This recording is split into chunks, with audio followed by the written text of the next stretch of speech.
Welcome to The Queen's Lair, a lifestyle podcast. Get inspired by our latest tips and information about small business, entrepreneurship, natural hair, travel, food, and even relationships. Stay tuned for another great episode. I am your host, Renee Patrice. So you may know me as Renee Patrice, the CEO, executive brand manager, sometimes singer, journalist, writer. But one thing you don't know, I am a procrastinator.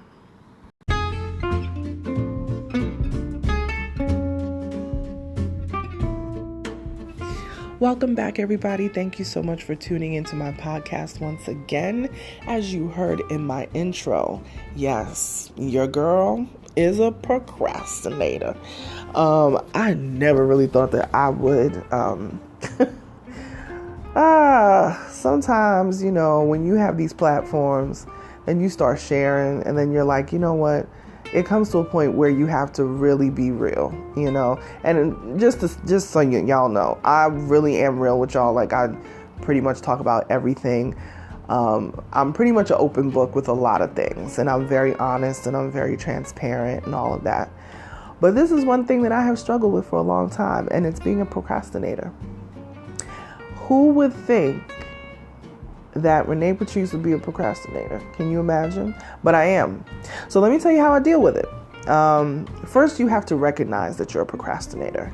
And through a lot of self-reflection and therapy, and I do believe in therapy, you guys know I am a great supporter of therapy because I think it's just great for your mental health.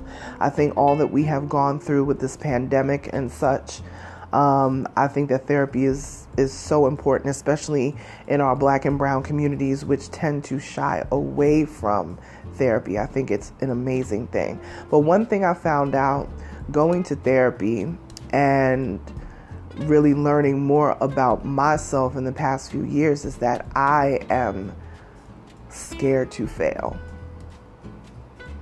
So that has always been a major thing for me, being scared to fail.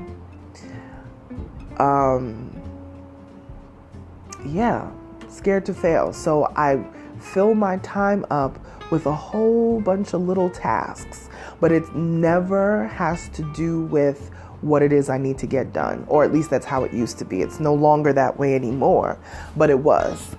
And I have to practice daily to stop from filling my time with all of these little things. It's a practice. It really is a practice. Now, I'll put the fair warning out there. There's a lot of, mental health situations, that people are dealing with. If you're dealing with things like anxiety or depression or bipolar or whatever, be very careful with that, because those things can often also cause major procrastination in things, so we have to pay attention to those signs. So just a disclaimer there, if you feel like you have a crippling, situation happening where you just cannot move forward in your life, and you're really dealing with this, and it sometimes affects your job, your family, your relationships, all that sort of stuff, that may be something that you need to see a therapist about. And I'm no therapist, but I can't diagnose anybody for anything, but that may be something that you want to check out. For me personally, I've never really dealt with anxiety. I mean, I've dealt with, being scared on stage or, but I really haven't had a lot of stage fright. I haven't really been on a stage in years. Some of you know that I sang for years and, did recitals and all of that and plays and everything for many, many years. And I would feel a little bit of angst, but not really scared, and that was kind of like a rare thing. But like I said, even so, in the rare times that I was, that hasn't been for a long time. So I'm pretty good where that's concerned. I've had depressive times in my life, personally, professionally, spiritually, but I've never actually dealt with depression and anyone that has, you know how serious it is and how debilitating it can be for people. And that's a very serious thing. So if you're dealing with anything in those scenarios, definitely seek out a therapist. So disclaimer there. But if it's just something where, for me, it's professional, it's more professional, like just failing in my everyday entrepreneur journey is like a big deal to me. It's always been a big deal, but now I deal with it a little bit differently. One of the first things is that you have to recognize that you're procrastinating. Procrastinating can also look like laziness, but it's not. Procrastinating, you're still busy, but you're busy with all these little things that have nothing to do with the crux of the matter at the moment, whereas laziness is the unwillingness to even move on anything. So you just do nothing. So procrastination and laziness can seem like the same thing, but they're really not. I always had the fear of failing, so I just do a whole bunch of little things so I don't have to tackle whatever that thing is and then it doesn't work out, because I just didn't feel like I wanted to be disappointed. I hate failing stuff. Now, I've never been much of a competition person, like, oh, I got to beat this person or that person. It's not even about that.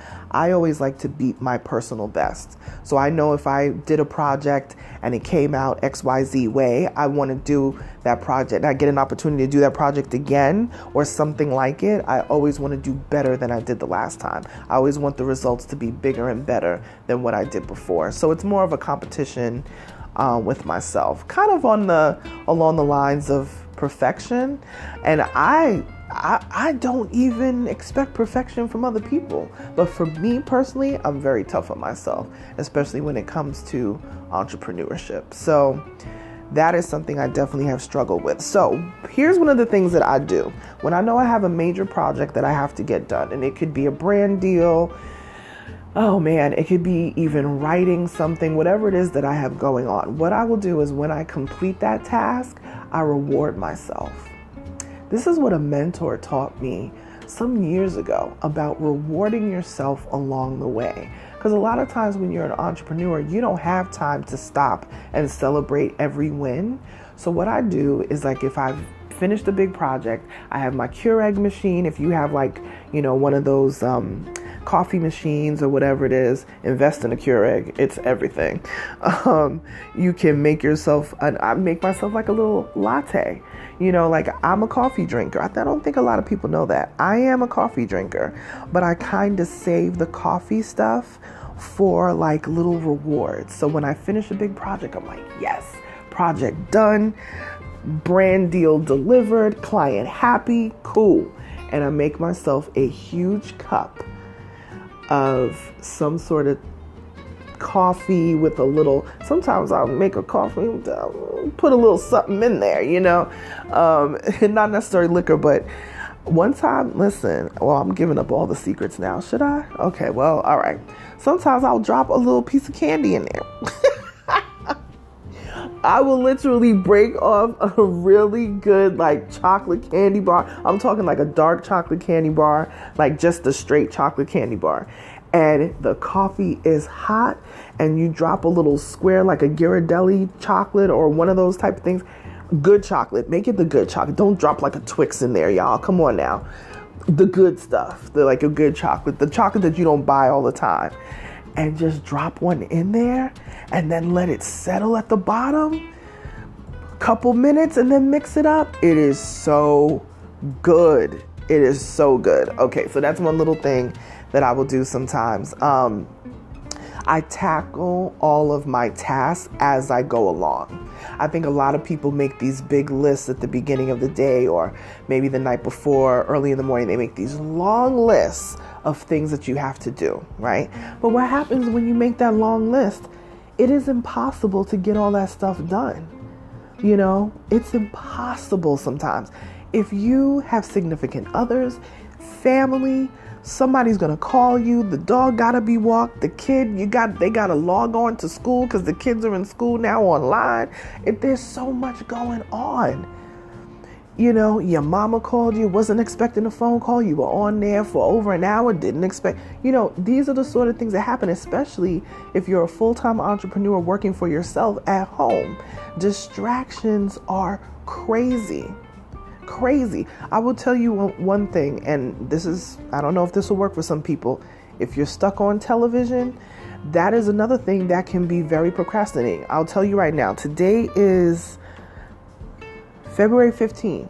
I have not turned on the television, and I'm serious when I say this. And anybody who knows me knows I'm not a big TV person, but I haven't turned on the TV in a week. I didn't know what happened with the impeachment hearings. I didn't know anything until I saw it come across social media. I have not turned on the television. It's probably been 8 days, literally. Now you would say, well, how do I do that? There's always something. Listen, social media will tell you everything you want to know. You really don't have to have the television on all the time. And sometimes it's just noise in the background. 9 times out of 10, you're not even watching it. I can't tell you what time shows come on. I have no idea. I always catch them on replays, or DVR or whatever. Like, that's my life, I couldn't tell you what time things come on. I have no idea. So that may be a little bit easier for me to do because I'm not really that big with the television stuff. I get my media fill and all of that stuff from social media. And even with social media, I have to limit it because I'm on social media all the time posting for clients and updating their stuff and doing stuff for them, and even updating my own social media for my business. So I have to temper all of that because social media is like a black hole. It just keeps going, going, and going. So I am very careful about that sort of stuff. All right. So minimize your distractions. That is a major, major thing. All right. Now, I still do keep a to-do list, but I put on my list at the most maybe 5 things. 3 to 5 things that I want to accomplish for the day, and I tackle each one, take a little break, tackle the next one, take a little break, tackle the next one, and so forth. If you put 15 things on your list, what ends up happening is that you're not going to even do half of it, probably not a third of it, and then it gets added to your list for the next day. And now you're crammed with so much stuff. And when you feel crammed, you feel overwhelmed. And when you feel overwhelmed, you start finding little nonsense to do. And then you start what? Procrastinating. At least that's the process that works for me. All right. So what I like to do is I put 3 to 5 things. And what I do is I put them on my calendar, right? I put the 3 to 5 things on my calendar, and I do what they call like calendar blocking. So every day I know what I'm going to be doing at 2 o'clock. I know what I'm going to be doing at 10 a.m. I have meetings in between, and so on and so forth. And there's particular days that I only do certain things. If I'm going to work on flyers and graphics and videos and things like that for clients, that's my Wednesday and my Thursday. So those are those 2 big days. So clients know if you want stuff to be done in this week, you're going to have to send it to me by close of business on Tuesday. So by 5 p.m. Eastern on Tuesday, so I can work on it on the Wednesday, on the Thursday, and then I deliver on the Friday. That's just one way that I can get a hold of my calendar. All right. Find out when your peak time of the day is. And by peak time, I mean, when are you most productive? Okay. I'm most productive in the middle of the day. I get great ideas at night, but I'm not great at working at night. I'm way better during the day. So I do the toughest tasks, the tasks that I can't stand, the ones that I really don't feel like doing. I get those done during the day so that I don't have to deal with it later on that night. And then at night, I can do the things that I can be creative. So I can do like the graphics and the this and the that. But if I have to write proposals, if I have to write brand deals, which could be pages and pages long, that's not something that I want to do at night. So I get all of that stuff done during the day, and I do my graphic stuff and, that kind of thing at night because it just allows me to create, and it's actually pretty relaxing. All right. So tackle your hardest tasks at your peak time of the day. And for me, it's actually during the day. All right. Put time limits on the things that you do. So whatever you have on your task list, your to-do list, your 3 to 5 things, give yourself enough time to do those things. So if I'm writing a proposal, I give myself 2 to 3 hours to write that proposal.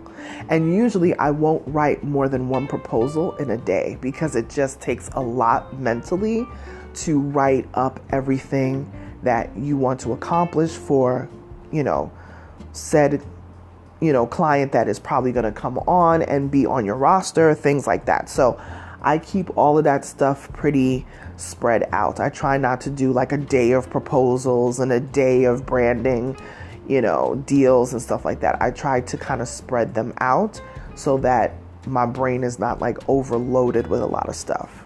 All right. So get on your time management, because time management is a major thing too. I find that a lot of people that procrastinate, including myself, time management was definitely a thing. So I had to get on my time management game. So keep your to-do list, but 3 to 5 things, calendar block, put on your calendar with reminders, with, the time constraints of what you have to do each, project, and make sure that you don't load up your day more than what you can handle. And I think if you really concentrate on doing some of those things, even if you do one of the tips, I think it'll be very helpful. Reminders, everything. If you want to write stuff down, write stuff down. But listen, we got all these iPhones and these Androids and all this sort of stuff. I keep notes in my phone. And the one thing that's good about keeping notes in your phone is that you can save it to cloud storage. So there's always a backup copy. Always. Email. Even if I delete an email accidentally on my computer, there's still a backup copy out there. So I don't have to worry about losing things all the time. All right. So that's my story about procrastination. And I think I'll probably share some more up and down things that I have dealt with in my entrepreneurship journey, because I keep getting questions about stuff, and I usually try to give general, answers. I don't necessarily involve my personal experience in the answer, but I think I'm going to start doing a little bit more of that. This is 2021 now, so, I could be a little bit more transparent, even though I'm so transparent already, but I think that people will get a lot out of it. So, yes, I am a procrastinator, but I've gotten better, and I'm taking my own advice. Again, I totally support therapy, and I totally support self-reflection. If you want to talk more about this, feel free to contact me. My email address is info@onyxqueenmedia.com, and you can interact with me on social media, because I'm always on there, @onyxqueenmedia. Talk to you soon, you guys. Bye.